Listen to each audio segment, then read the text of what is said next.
Hello universe. Today I'm going to show you how I do brown rice preparation for mushroom grain spawn.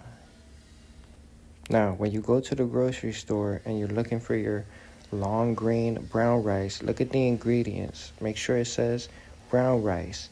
If it says parboiled rice, don't use that. If it doesn't say parboiled rice and you look at the cooking instructions and it says any lower than that time right there, that 45 minutes to 50 minutes, if it's like 20 minutes, it's probably pre-cooked brown rice. You don't want to use that. You want to use raw brown rice, okay? Make sure it's raw and it's not pre-cooked. Next, you're going to boil some pot of water, enough to cover the rice, and then you're gonna pour the rice in there.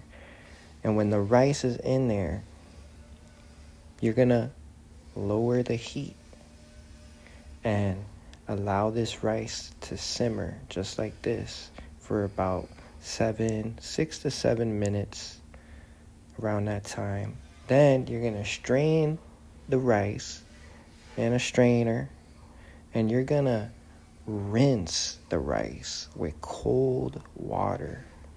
And if you can, get an extra bowl like I'm showing you here. Submerge that rice. You want to stop that rice from cooking. So you want to cool this down with some really cold water. Rinse it until it's not hot to the touch anymore. You want to cool this down as quickly as possible. That's going to release a lot of that starch in there so that later when you go to pressure cook this rice, it doesn't clump together and get all sticky. In other words, it gets clumpy, it gets sticky. It's hard to shake the rice later, shake the jars later. So this is doing two things. It's getting rid of some of that excess starch, and it's stopping the rice from overcooking. So I rinsed that real well.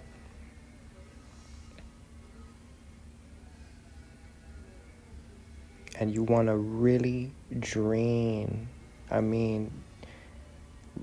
really drain the rice really well. Get rid of as much moisture as you can. Like as you see here, I'm shaking the colander. I'm trying to get as much water off of that rice as much as possible.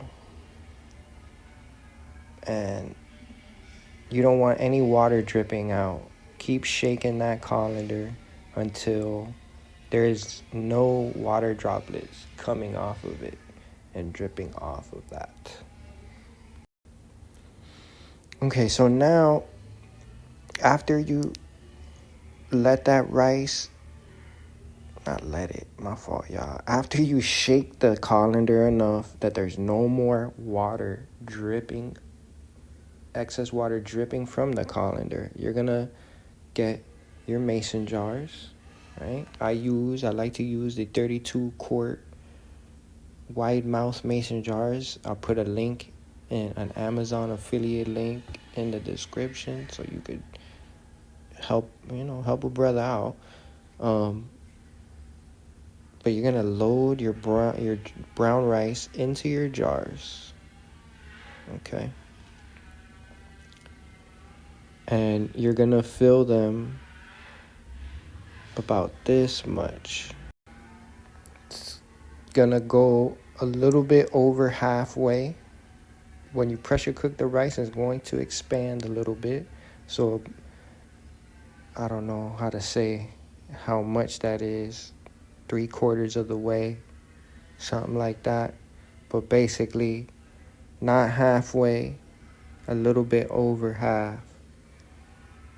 That's how much you want to make. So that one bag, that 1 pound bag of brown rice yields about 2 jars, 2 quart, micro quart, whatever you want to call it.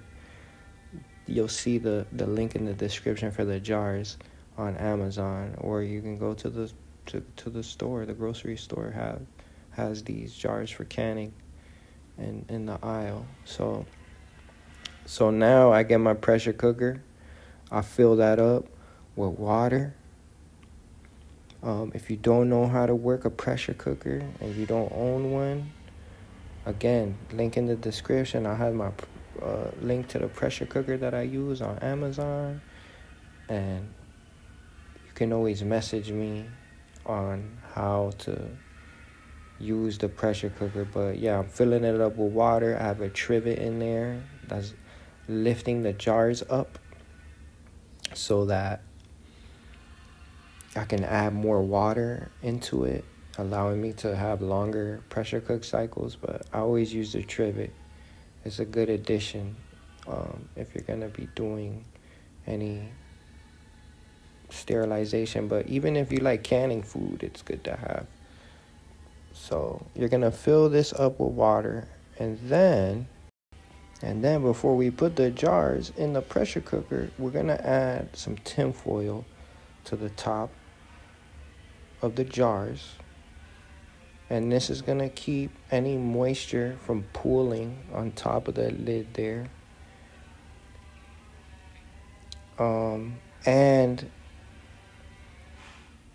I'm not too sure about this, but I feel like it's also helpful when you're done pressure cooking to leave that tin foil on until you're ready to actually inoculate the brown rice. So, it also serves that purpose but afterwards. But before we put these in here, we put the tin foil on top, and then as you see, I'm unscrewing the lid a little bit.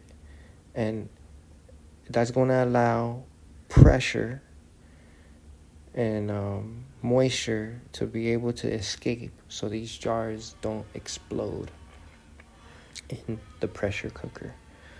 So after you put your tin foil on your jars and you unscrew that lid a little bit, I load them into the pressure cooker, and then I add another trivet on top of these jars just as a safety precaution. I don't want anything to block the valves or anything like that on the pressure cooker. And then we close this pressure cooker up and we get it to start venting. And what that is before adding the weight, I'm going to allow steam to build up into the pressure cooker. And what that'll do is steam will be coming out of the valve, the open valve, and then that valve right there will pop up. And when that happens, I like to set a timer for 15 minutes and continue to allow pressure to build up in the pressure cooker. And then after those 15 minutes, right, I put the weight on the valve. So right here, this is what it looks like. When that valve pops up, there's continuous stream exiting that open valve right there. Is when I like to add the weight. 15-pound weight. And yeah, we start, after we put the weight on, we let the pressure cooker build pressure and it's going to get up. The valve will move right here and it's going to get up to 15 psi. And then when that happens, we set a timer. I set a timer for about, it depends how much you have in the pressure cooker. For this video, the 2 jars, an hour and a half. You could go 2 hours, but 2 jars of rice, it'll be okay, an hour and a half. So you set that timer. And after that hour and a half, you are going to let the pressure cooker naturally drop down in pressure. You're going to let the pressure drop. You're going to let that valve drop. You don't want to open the pressure cooker before that pressure drops. It's not safe. And then when the pressure drops, what you're going to do, or what I like to do is I like to open the pressure cooker once that little valve goes down. And what this is a hot shake, okay? You're going to put some safety, maybe oven mitts on, and we need to shake the jars. We need any extra moisture that may have pooled up, okay, to get redistributed, because as these jars cool down, the rice is going to continue to absorb the extra moisture that's in the jar. So you want to shake these once that pressure drops down and you're able to open the pressure cooker safely. And again, these are hot. You're going to need oven mitts, something, and shake those up. And they should look like this, right? This rice looks really good. I didn't see too much extra moisture. I didn't see any busted grains, right? The grains are not opening. So this looks really good.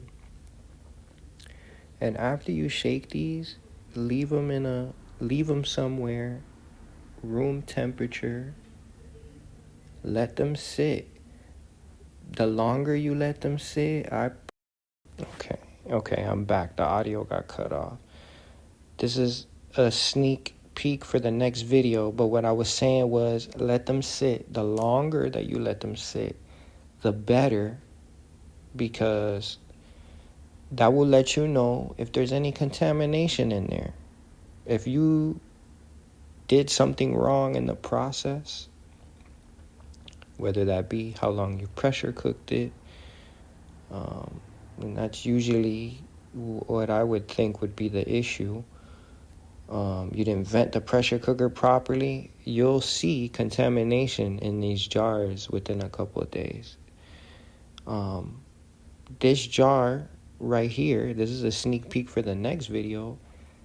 These jars sat on my desk a minimum a week and a half. I did not touch them, and there was no moisture condensation inside. Nothing grew in there. They were clean.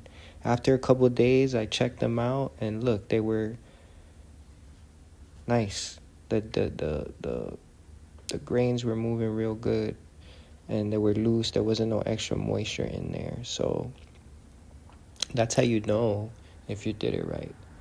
So this is a sneak peek for the next video. I shot it in a different, it's not widescreen because I was going to make it a short, but we'll see what happens. But thanks for watching, guys. Like, comment, subscribe. Let me know whatever. Talk to me. I got no friends. So, I love y'all. Much love. I hope anybody gets something from this video.